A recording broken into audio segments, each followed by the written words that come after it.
El especialista responde.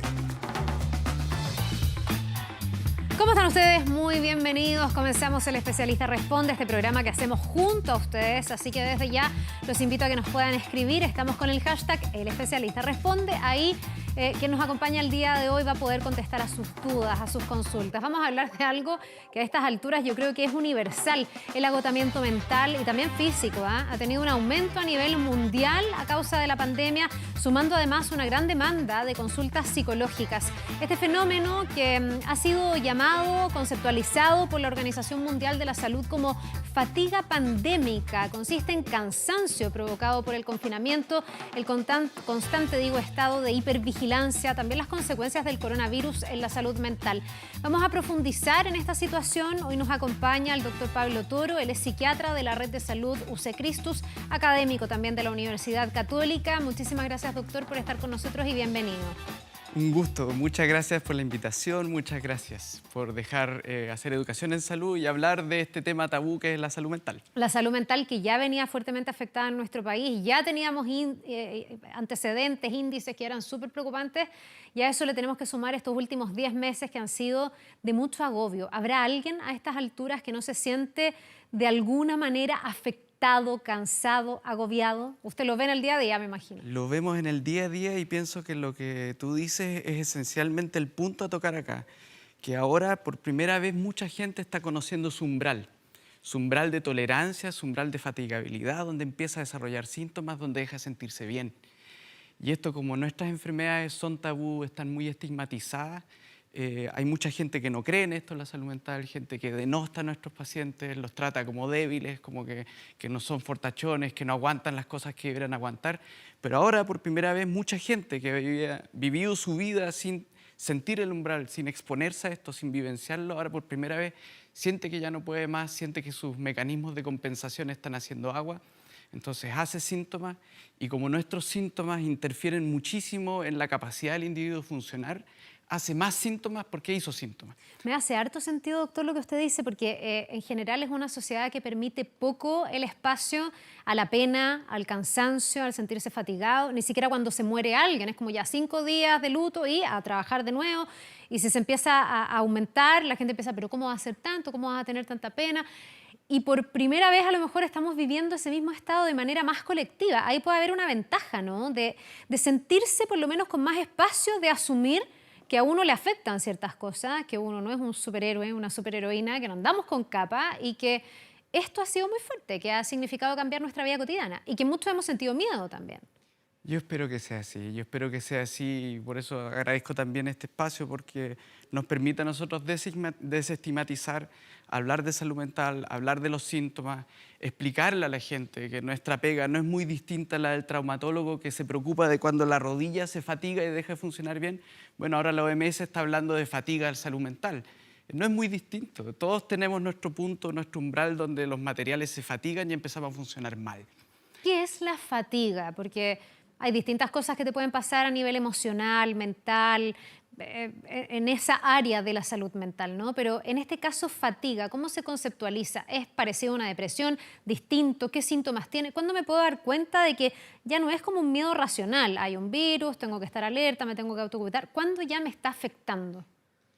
Sí, el término fatiga engloba más bien como la causa, que es el estrés permanente que lleva entonces al desarrollo de síntomas. Estos síntomas se pueden agrupar en síntomas depresivos, síntomas ansiosos o que se pueden presentar en conjunto con las dos modalidades. La neurocircuitería más sensible a desregulación por el estrés es una neurocircuitería que incluye la regulación del ánimo, la ansiedad, la respuesta ansiosa, el apetito, el sueño, la capacidad de concentrarse, nuestra capacidad de mirar el mundo desde una perspectiva amplia y no cerrarla hacia el pesimismo, ideas de muerte. Todas esas funciones mentales son reguladas por una neurocircuitería en particular, que es la más sensible a desregularse por el estrés. De hecho, en los modelos de mamíferos, nuestras enfermedades se reproducen haciendo que la ratita esté estresada todo el tiempo, sin darle descanso, privándola de sueño y provocándole estrés. Y así las ratitas, algunas cepas con mayor facilidad y otras cepas más resistentes, pero al final todos desarrollan la enfermedad. Y es lo que estamos viendo ahora. que mucha gente resistente a desarrollar enfermedades de este tipo ahora cruzaron su umbral y por lo tanto están haciendo síntomas depresivos, síntomas ansiosos. ¿Y cómo uno se da cuenta? Y uno dice, realmente esto que me está pasando es complicado. ¿Cómo reflexionamos en esta sociedad donde, insisto, no hay mucho tiempo para eso y donde uno se obliga un poco a decir, no, si no es tan malo, ya voy a seguir, no, ya no, como que uno no le hace caso, ¿no? Y ahora ha sido tan sostenido, yo me imagino, que ya no hay mucho cómo hacerse los lesos y mirar para el lado, porque donde vamos hablamos de esto, las noticias que vemos son de esto, todo al final nos habla de la pandemia. ¿Cómo reconozco cuáles son los primeros síntomas que a mí me pueden decir, ojo, estás cruzando una línea? La funcionalidad es muy importante, la capacidad de seguir funcionando es un punto. Ahora, ciertamente ahí tienen el problema los que son hiperexigentes, autoexigentes y que son capaces de funcionar mucho más allá de lo que su umbral se les permite y entonces la debacle se viene muy rápido y a veces mucho más profunda. Eso es peor, en el fondo acumulo y después es como un volcán, siempre se dice como un volcán, después viene una erupción gigantesca, a lo mejor asumirlo antes y no obligarse tanto a seguir funcionando puede ser más sano, entre comillas. Podría ser, sobre todo que permite entonces establecer algunas acciones para prevenir la debacle. Son los síntomas en cualquiera de estas dimensiones que mencioné antes los que pueden alertarnos, y en particular si son síntomas que no mejoran con los días de descanso que están organizados. ¿Qué síntomas? En el ánimo, la tristeza pegada, se llama tristeza vital, una tristeza que está todo el rato presente y que la misma persona se desconoce a sí mismo y dice, oye, yo no soy así. Yo soy un tipo contento, feliz, ya ando triste, ya ando irritable, ando peleando con la gente. La caída de la energía, las ganas de hacer cosas, la iniciativa, la capacidad de disfrutar. Se pierde el placer, entonces el individuo deja de entregarse a actividades de placer, deja de buscar las actividades de placer, se aísla. La desregulación ansiosa. La ansiedad es la reacción normal, natural de todos los individuos al peligro. Nadie va a tratar de enfermo a alguien que está viviendo ansiedad mientras le están haciendo un portonazo. Es natural. Pero ¿qué pasa? Se aparecen esos síntomas cuando tú estás tranquilo el fin de semana viendo tele en la casa, mirando las noticias. Chuta, se desreguló esto, mi organismo no está siendo capaz de compensar la respuesta ansiosa y se dispara. El apetito, hiperexia, comer mucho, ansiedad por comer, hidrato de carbono, cosas dulces. Hay otra gente que no puede comer, que se le atraganta la comida. La disminución de la apetencia sexual, la libido baja. Alteraciones del sueño, ya sea para arriba de andar durmiendo, hipersomnia todo el rato, siestas todo el rato, o insomnio, despertar temprano, dormir muy fraccionado. Las alteraciones cognitivas, dificultad en la capacidad de concentrarse, desarrollar las tareas. La concentración ocupa la jerarquía primaria en los procesos cognitivos, entonces cuando uno no puede concentrarse tampoco memoriza y uno funciona mal. Y lo otro que decía es el cambio de perspectiva, uno se vuelve más pesimista, uno deja de pensar en positivo. Y hay mucha gente que dice esto tal cual, dice, doctor, yo no soy así, yo soy súper optimista, tiro para arriba, yo ayudo a todos mis amigos y amigas a que estén bien. Y ahora la verdad es que no tiene mucho sentido seguir vivo. Pucha, ahí ya estamos tarde, pues, estamos tarde. Cualquier desregulación en estos ejes pienso que tiene que hacer que el individuo se plantee si está bien o no está bien. Ya, ¿y eso qué significa? ¿Empezar a hacer cambios? ¿Cambios que puedo hacer yo mismo o tengo que ir a un experto, tengo que ir a un psicólogo, tengo que ir a un psiquiatra? ¿Qué podría intentar yo regular o qué podría yo manejar en el día a día para, por ejemplo, no estar tan negativa, para, por ejemplo, no estar tan preocupada, para no estar tan ansiosa? O ahí no hay mucho que hacer y hay que ponerse en manos expertas. En general, cuando aparecen los síntomas en grupo, así como el clúster sintomático, este abanico sintomático y se instala, ¡pum!, en general ya es un poco tarde, porque abarca toda la vivencia del individuo. Te dice cuando tengo todos estos síntomas juntos. Exacto. Cuando aparece uno puede, por medio de que los otros estén bien, tratar de compensarlo. Yo, por ejemplo, si no estoy durmiendo bien, yo puedo tratar igual durante el día, gracias a mi ánimo, a entregarme a cosas positivas, a buscar el hedonismo, buscar la compañía, aprender a regular la ansiedad para abajo. Uno puede hacer tutoriales en YouTube, hay tutoriales de cómo bajar la ansiedad, de cómo aprender a relajarse.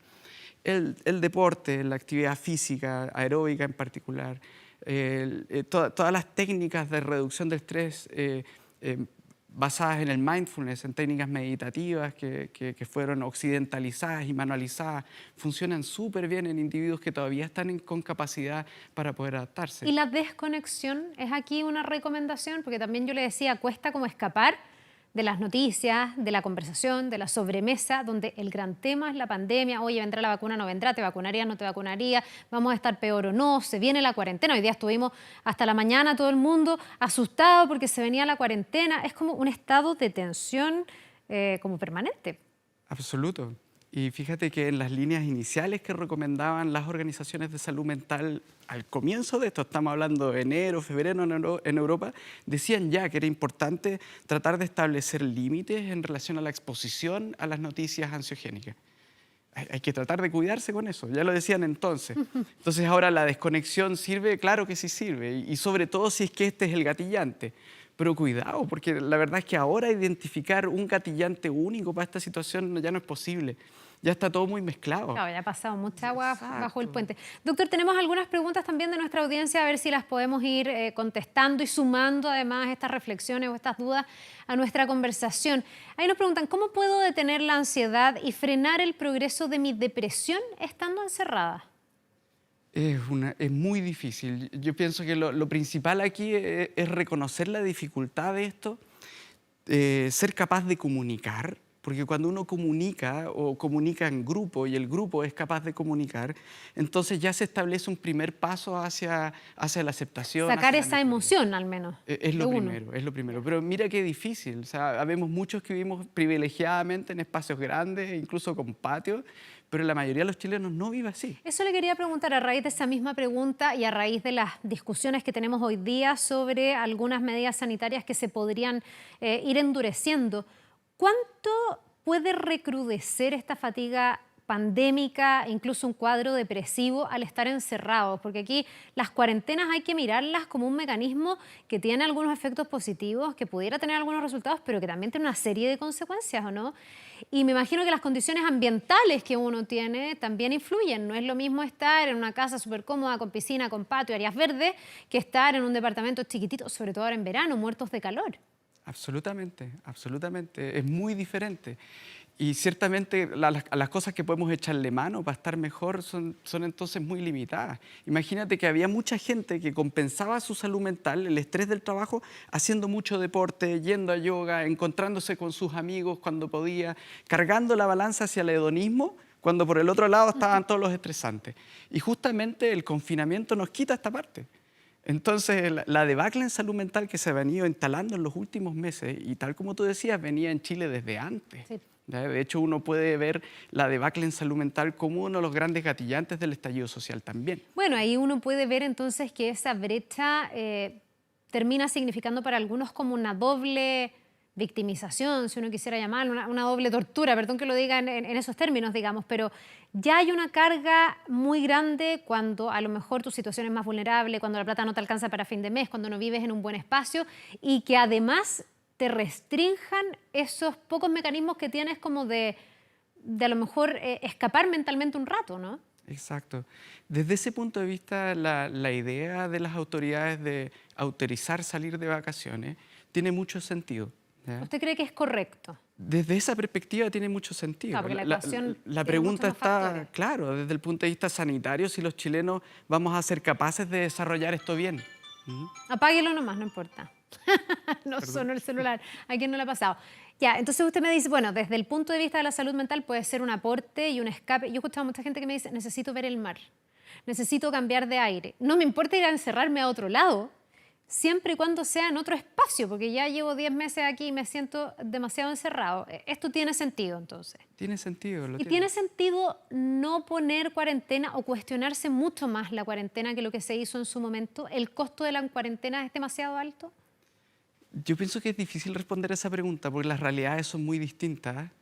Hay países donde se trató de hacer de esa manera y tampoco tuvieron resultados muy alentadores. ¿Ya? Hay gente que no puede simplemente hacer la cuarentena, incluso por razones económicas. Si no salgo de mi casa, no como. Exacto, exacto. Entonces, la verdad es que, insisto, que aquí la ecuación no es lineal. Son demasiados los factores que influyen en esto y poder aislar las variables es muy difícil. Ya, pero igual uno se pregunta si hay justificación, incluso sanitaria, pero desde el punto de vista de los pros y contras que puede tener, poniendo ambas cosas en la balanza, lo sanitario y lo mental, la salud mental. Por ejemplo, se ha discutido harto respecto del tema del deporte. De hecho, ahora se habilitó una banda horaria en el día para que la gente pueda hacer deporte. Eso está bien constatado que ayuda a canalizar las emociones, ¿no? Que la gente tenga la capacidad, no sé, de salir a trotar, de ir a la plaza a la esquina, usar estos elementos de ejercicio, algo que te permita botar energía. Está súper claro. El efecto del deporte en la regulación de esta circuitería es súper claro. Así como también el de la meditación, el de la psicoterapia. Por tanto, restringir el deporte, como se había hecho antes de esta banda horaria, ¿puede ser un error? Absolutamente sí, absolutamente sí. Esta debacle en la salud mental ya se veía venir desde el inicio de las cuarentenas. Y se adelantaba que 10 meses después de que se hicieran las cuarentenas iba a caer el oleaje de la salud mental. Y si nosotros contamos ahora, han pasado más o menos 10 meses desde marzo, que es justamente cuando empezó todo esto. Entonces la ola grande de salud mental del primer confinamiento estamos empezando a verla ahora. Entonces lo que nosotros pronosticamos en relación a qué va a pasar para adelante es más o menos sombrío en términos de la cantidad de gente que va a necesitar ayuda, que va a necesitar apoyo.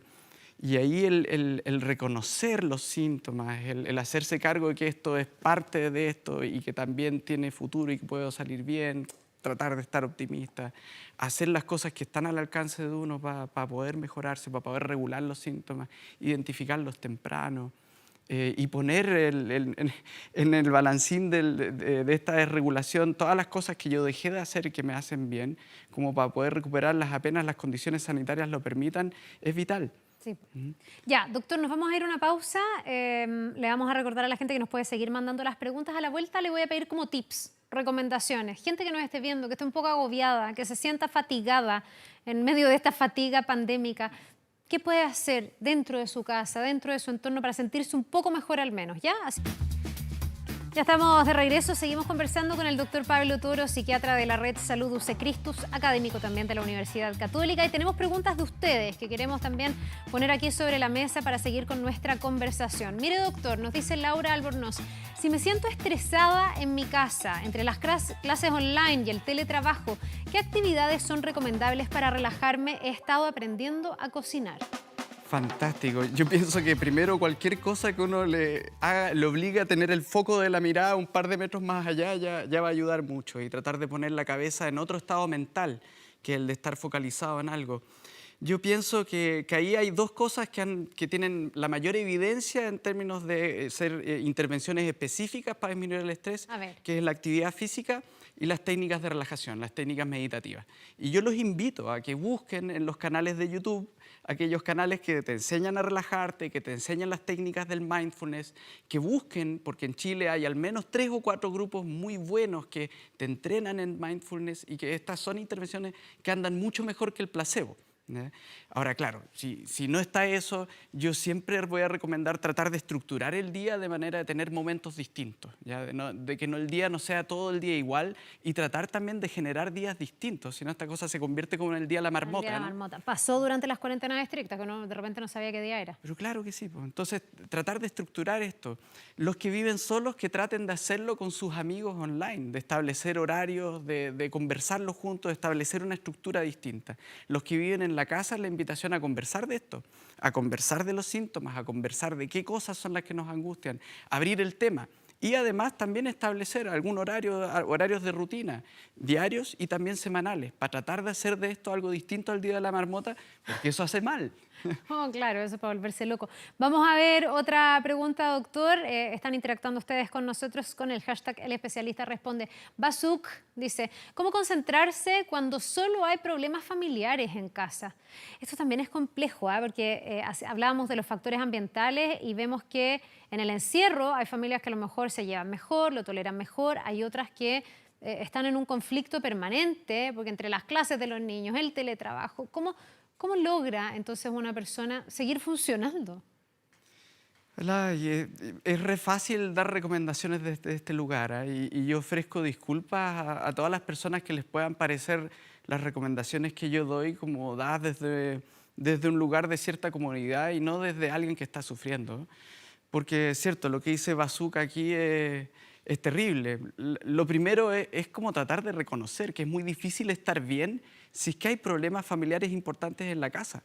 Entonces, la primera invitación es, hablemos de los problemas familiares que tenemos, veamos qué podemos hacer, veamos de qué podemos hablar, de qué no podemos hablar. Sentémonos a conversar.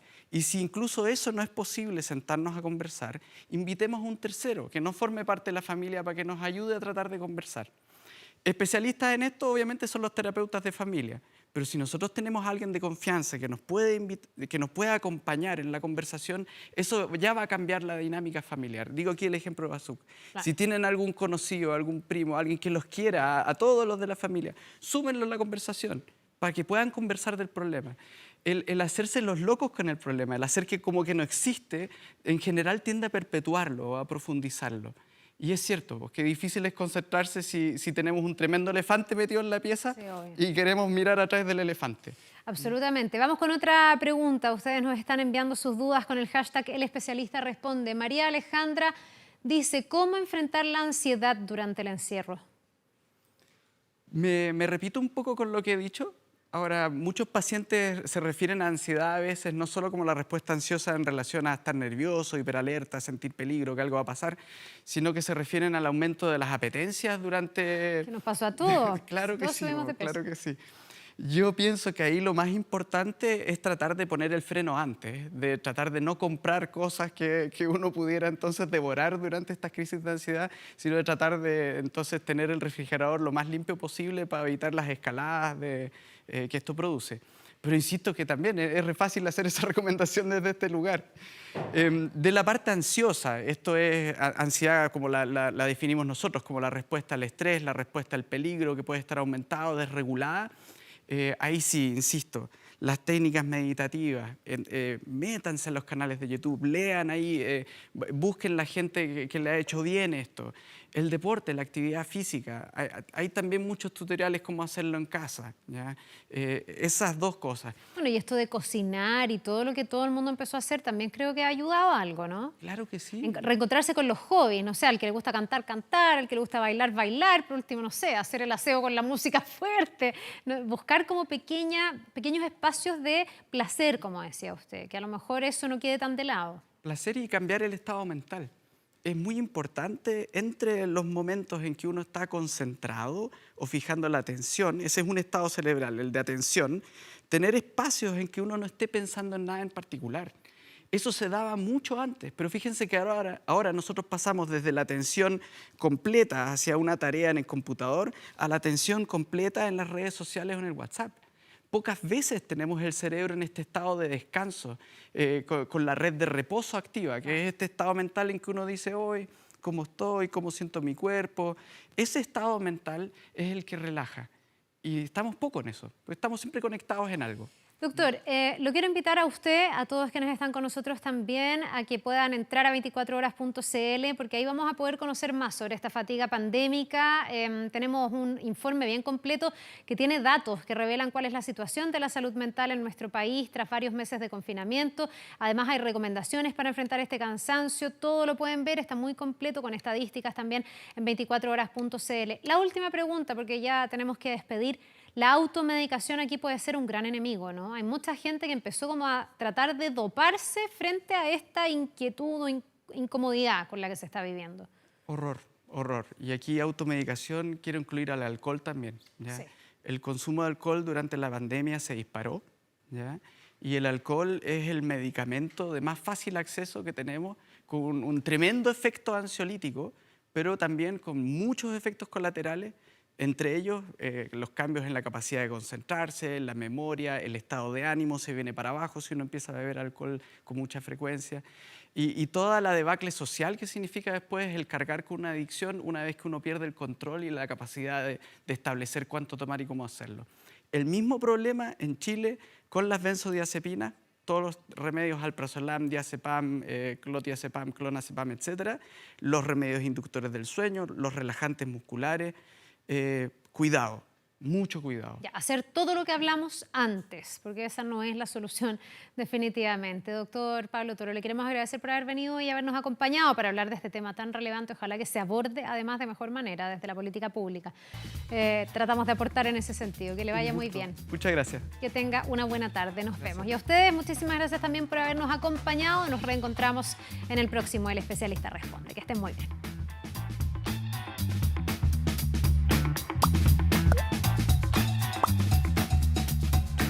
El especialista responde.